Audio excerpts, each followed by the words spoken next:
एक बार फिर से आतंकियों को बचाने के लिए चाइना ने अपने वीटो पावर का इस्तेमाल किया।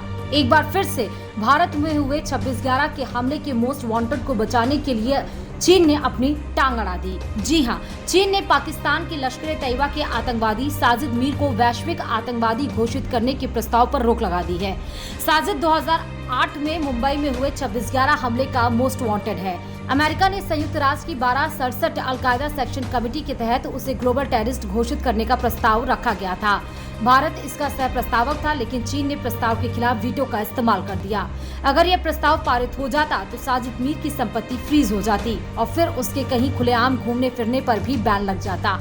चीन ने पिछले साल सितंबर में संयुक्त राष्ट्र में लश्कर-ए-तैयबा के साजिद मीर को ग्लोबल आतंकवादी घोषित करने के प्रस्ताव को होल्ड पर डाल दिया था। वहीं चीन की इस हरकत पर भारत ने कड़ी प्रतिक्रिया दी है। भारतीय राजनयिक प्रकाश गुप्ता ने कहा, अगर हम छोटे भू राजनीतिक हितों के लिए संयुक्त राष्ट्र द्वारा पूरी दुनिया में प्रतिबंधित कर दिए गए आतंकवादियों को नहीं पकड़ सकते तो हमारे पास प्रस्ताव में आतंकवाद की चुनौती से ईमानदारी से लड़ने की राजनीतिक इच्छा शक्ति नहीं है। यह पहली बार नहीं कि चीन ने किसी आतंकी को बचाने के लिए वीटो का इस्तेमाल किया हो। इससे पहले वह आतंकी मसूद अजहर के भाई अबुल रऊफ अस्कर और लश्कर-ए-तैयबा के चीफ हाफिज सईद के बेटे तालहा सईद के खिलाफ लाए प्रस्ताव पर रोक लगा चुका है। आइए जानते हैं अब कि भारत का मोस्ट वांटेड आतंकी साजिद मीर कौन है और 26/11 हमले में इसकी क्या भूमिका थी। दरअसल साजिद मीर पाकिस्तान के लश्कर-ए-तैयबा का खूंखार आतंकवादी है। इसे लश्कर सरगना हाफिज सईद का करीबी माना जाता है। इसने कोविड कोलमैन हेडली के साथ मिलकर मुंबई में आतंकवादी हमले की साजिश रची थी। मीडिया रिपोर्ट्स के अनुसार हमलों में उसकी भूमिका की वजह से अमेरिका ने उसके ऊपर $50 लाख यानी कि 41 करोड़ रुपए का इनाम घोषित कर रखा था। वहीं अमेरिकी खुफिया एजेंसी FBI की वांटेड लिस्ट में भी है वो। FBI के अनुसार आतंकी साजिद मीर लश्कर-ए-तैयबा के लिए 2001 से एक्टिव था। वह आतंकी हमलों का ऑपरेटिव मैनेजर है। उसने लश्कर के साथ मिलकर कई आतंकी हमलों की योजना बनाई और उन्हें अंजाम दिया। वह 2006 से 2011 तक लश्कर के बाहरी अभियानों का प्रभारी था। उसने 2008 से 2009 के बीच डेनमार्क में एक अखबार के कर्मचारियों के खिलाफ आतंकी हमले की भी साजिश रची थी। उस पर विदेशी सरकार की संपत्ति को नुकसान पहुंचाने की साजिश रचने, सार्वजनिक जगहों पर बम धमकाने, आतंकियों को मदद पहुंचाने और अमेरिका के बाहर एक नागरिक की हत्या करने के भी आरोप लगे हैं।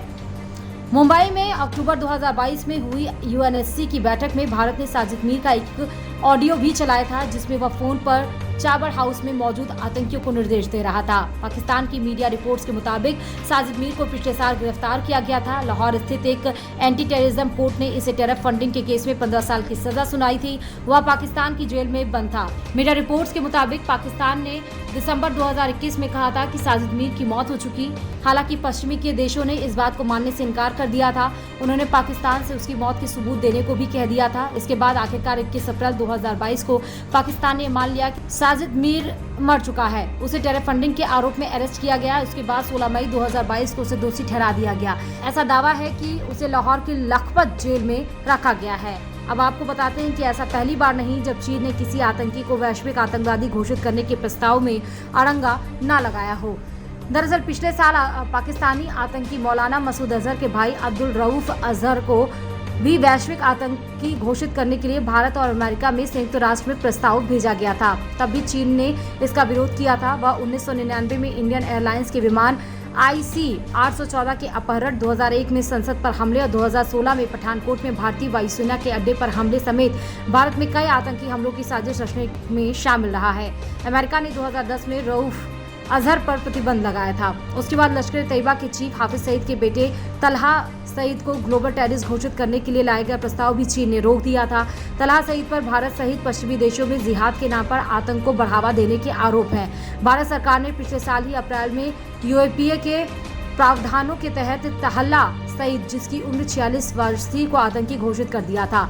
तहल्ला जम्मू कश्मीर को लेकर विवादित बयान देता आया है, जिसमें वह जिहाद फैलाने की बात करता है। साल 2007 में भी उसका एक वीडियो सामने आया था, जिसमें उसे कहते हुए सुना जा सकता था कि कश्मीर में हर कीमत पर जिहाद होकर रहेगा।